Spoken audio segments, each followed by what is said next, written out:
Okay, question 8. Student lets the toy car roll down the slope. Whee!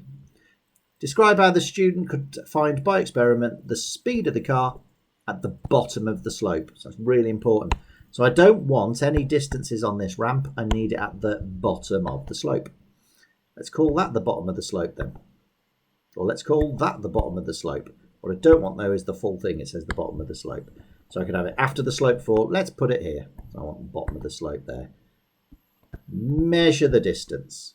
I'm going to need a stop clock to measure the time. And we know, shoot, Donald Trump, speed equals distance divided by time. And there we go, we're away. And I think even in the mark scheme, I see you can have it here in terms of, just after the slope. But here we go. Measure a set distance with our ruler. You've got to state your equipment. Next part, use a stop clock to measure the time to go down that distance. And you see, you've got to be using your equipment. Speed equals distance divided by time. All right, so 1 for saying I need the distance, 1 for saying I need the time, then for telling us all the equipment, and then give us the final formula. The student needs to develop the experiment to determine the loss in potential energy. Well, when that car was at the top of the ramp, it had gravitational potential energy, GPE. That's going to be transferred to kinetic energy. And then eventually the car will stop because that kinetic energy is going to go into heat energy due to friction, and that will dissipate into the air. So they want to determine the loss in potential energy and the gain in kinetic energy. So go to the back of your booklet, find those equations. GPE equals mgh. Okay, well, we know gravity is 10. And then KE equals half mv squared. And then I've got everything I need.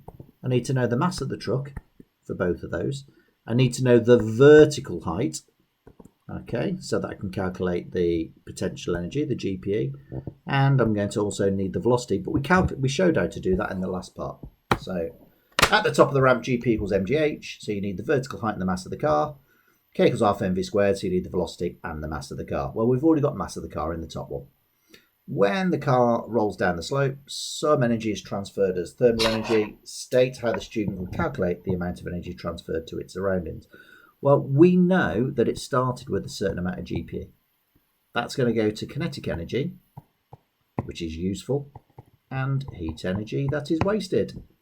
Total input, useful output, wasted energy. So what can I do to work this bit out? This, take away this. So it's just GPE, take away your KE, will give you wasted energy. So kinetic energy minus the GPE equals the wasted thermal energy. Because we know total input equals total output. The wasted's in the output, so let's take away what the useful output at the end from what we put in.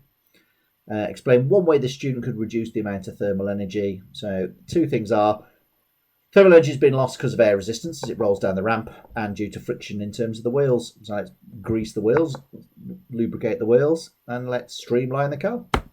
So friction is causing the wasted thermal energy. Get a mark for that.